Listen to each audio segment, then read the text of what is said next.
You know, when you hear auto mechanic, what's the first image that comes to mind? Yeah, probably someone like hands-on, maybe covered in grease, doing oil changes, rotating tires, that kind of thing. Exactly, it's that classic picture. But here's the thing, that perception, it's getting pretty outdated, actually. It really is. The whole automotive world is just evolving so quickly. And that's creating these career paths that are, well, way more dynamic, more specialized, and frankly, pay a lot better than you might think. That's spot on. So, for this episode, we're kind of cutting through that old image. We'll be looking at top 18 highest paying jobs for auto mechanics in 2025. Right. And our mission today is basically to pull out the key insights from that topic. We want to explore these higher paying roles and importantly talk about the steps you can actually take to level up your career in this changing field. Yeah, whether you're just starting out or maybe looking to specialize or even aiming for it like a management role. This should give you a shortcut, a clearer picture of where the real growth and the money is in the auto world today. Let's dig in. 1, 2, 3, 4.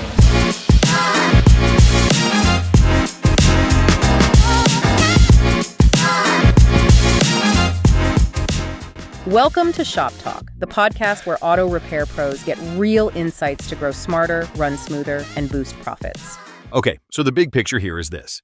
The auto repair industry. It's actually a great place for skilled people who want to grow their careers and earn more. But it's not just about being generally good, I know right? exactly. The key to the higher pay is specialization. These top jobs, they often need specific training, certifications, and definitely experience. That makes total sense. So let's break down some of these roles. I think maybe group them, which should be helpful. How about we start with the ones focused on deep technical skills, specialized technical mastery, let's call it. Good plan. First up, the performance tuning specialist. Okay. So these are the folks making cars faster, more powerful. Precisely. Modifying vehicles for speed, handling thick race cars, maybe high-end custom builds. You need serious knowledge here. ECU tuning, turbocharging, all those aftermarket mods. The article puts it around $60,000 to $80,000 a year. That specialized knowledge pays off. Definitely. Okay, what's next in that technical group? Heavy equipment mechanics. Think big machines, bulldozers, cranes, backhoes. Right, the construction and farming giants. Exactly. So you need to understand things like hydraulics, big diesel engines. It's demanding work. Salary range is similar, maybe a bit higher on the top end, $60,000 to $85,000. And speaking of diesel... Yeah, there's the diesel technician specialty too, focusing just on diesel engines and trucks, buses, heavy equipment. It's a distinct skill set. And that commands good pay too, I imagine. Oh yeah, the range there is about $60,000 to $90,000. It's a solid special. Okay, so we've got performance, heavy equipment, diesel. What about newer tech? That's a huge one. Hybrid and EV technicians, massively in demand right now. Makes sense. Electric cars, hybrids, they're everywhere. Totally. So these techs work on the electric drivetrains, battery systems, all the advanced electronics, and you need specific training for high voltage systems. Serious stuff. And the pay reflects that demand. It does. Around $55,000 to $75,000. Yeah. Yeah. Then there's the transmission specialist. Okay. Super focused. Very focused. Diagnosing and rebuilding complex automatic and manual transmissions, often in dedicated shops because it's so specialized. Pay is around $55,000 to $70,000. And one more niche. Automotive HVAC technician. Heating, ventilation, air conditioning. Seems basic, but in modern cars, these systems are complex. It's a valued specialty. Right. Keeping everything comfortable. Salary. About $50,000 to $68,000 for that one. Okay, so lots of specific technical paths. Is there a top-tier technical role? Yes, definitely. The automotive master technician. This is someone who's ASE certified. ASE, that's the National Institute for Automotive Service Excellence. That's the one. And a master tech holds multiple ASE certifications. It means they have deep experience, can handle really advanced diagnostics, engine rebuilds, drivetrain work. Basically the tough stuff, often independently. So they're highly skilled across the board. Exactly. And that's reflected in the pay, $65,000 to $80,000 a year. It's real benchmark of expertise. Wow. Okay, so that covers the deep technical experts. But our sources mentioned other types of roles too, right? Like crossing into different fields. Yeah, with the sources sort of groups as interdisciplinary and design roles, it shows how mechanic skills can, branch out. Interesting. Well, like what? Take a mechanical designer. They work with engineers, product teams, helping develop automotive parts and systems. So, using technical knowledge but in a design context. Exactly. Balancing performance, durability, efficiency. It requires creativity and that tech background. The average salary cited is around $81,850. That's a significant jump. It is. Then there's a broader role, maintenance worker. Not just cars, but repairs across different systems in places like schools, hospitals, malls. How does an auto tech fit in there? Well, if you have strong electrical or HVAC skills from auto work, you can transition into this kind of role. Often for better pay, the average mentioned is $85,969. Interesting pivot. And then, for those really driven towards innovation, there's mechanical engineer, designing, developing, testing new systems, engines, components. That sounds like it needs more formal education, though. Generally, yes.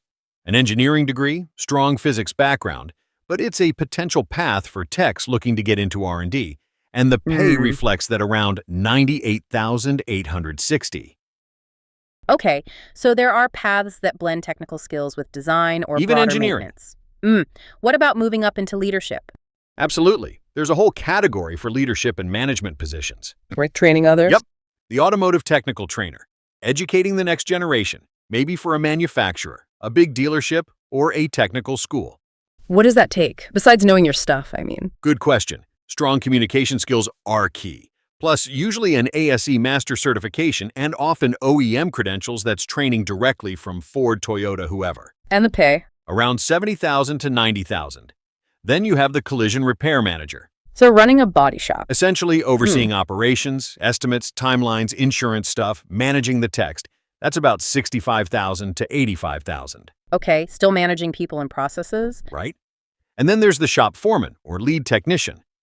This is often a master tech who takes on leadership duties. So still hands-on, but also guiding others. Exactly. Diagnosing the really tricky repairs, training junior techs, managing workflow, ensuring quality, it bridges the gap. Pay range, $70,000 to $95,000. That's a key role. What's the next step up? Could be a maintenance manager overseeing whole repair teams, maybe in an industrial setting, or for a large vehicle fleet. Yeah. Managing budgets, staff, schedules. More strategic oversight? Definitely. Average salary there is around $92,589. And the top spot in a service department? That would be the automotive service director, usually at a dealership or a large repair shop. They manage the entire service department, setting goals, managing all the staff, customer satisfaction, profitability, the whole show. Big responsibility. Huge. And the pay reflects it. Typically $100,000 up to $135,000 a year. Wow. Okay, that's a clear path upwards. Any other types of roles you'd like to highlight? Yeah, a final category we could call flexible and customer-centric roles. Different ways of working. Like a mobile mechanic. Exactly. Going to the customer's home or workplace for repairs. I've seen those vans around. Can they earn more? They often can, yeah. Lower overhead plus charging for convenience.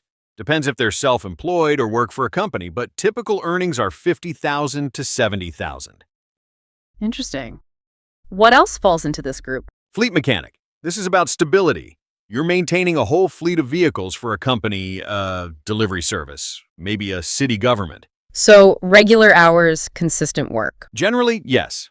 Pay is usually around $50,000 to $65,000. Okay. And you mentioned customer-centric. Right. This one's key.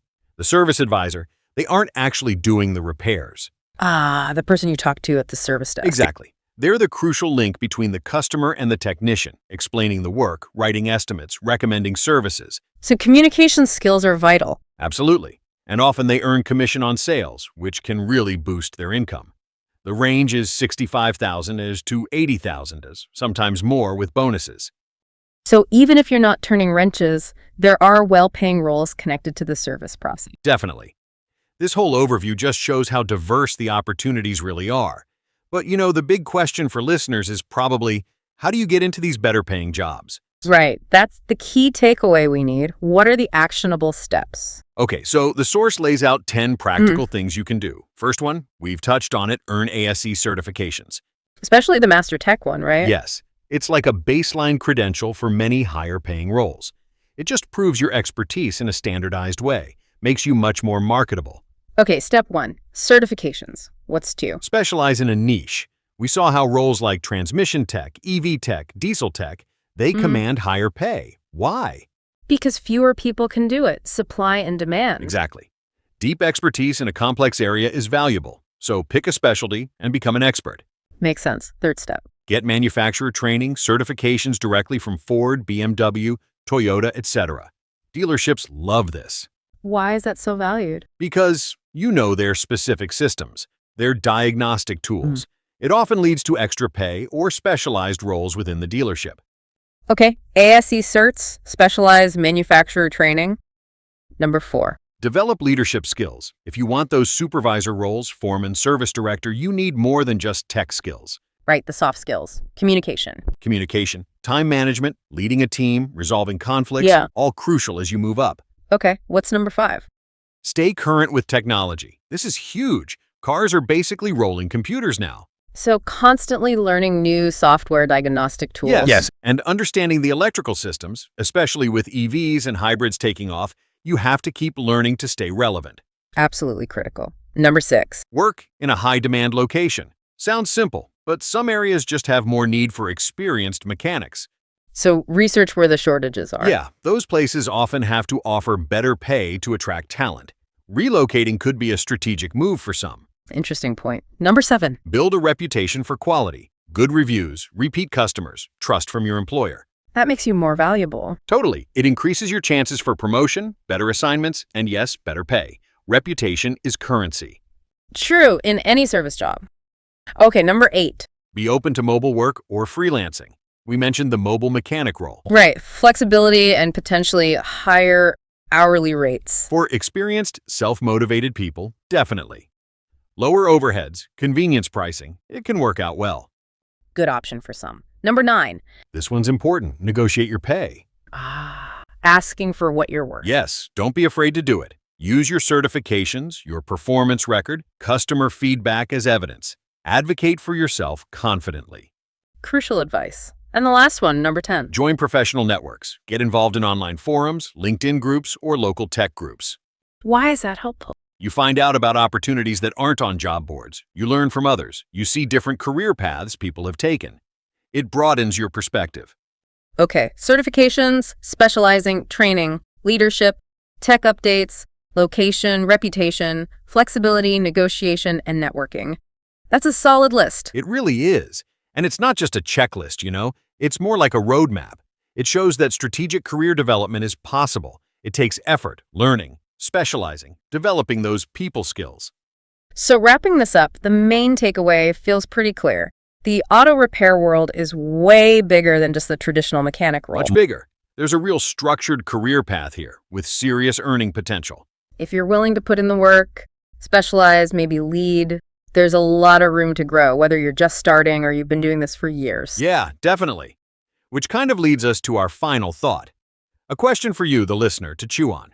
Okay, let's hear it. Given how fast vehicle technology is changing EVs, advanced diagnostics, all of it, and looking at all these diverse roles we talked about, what skills do you think will become the absolute most essential for auto repair pros in the next, say, 5 or 10 years? That's a great question. And how might that shift really change what we even mean when we say mechanic? Something to think about. Thanks for tuning in to Shop Talk by ShopOfficer. If you found this helpful, share it with a fellow mechanic or shop owner and follow for more real-world advice. Want to take your shop digital? Visit shopofficer.com to get started for free. Until next time, keep wrenching smarter. 1, 2,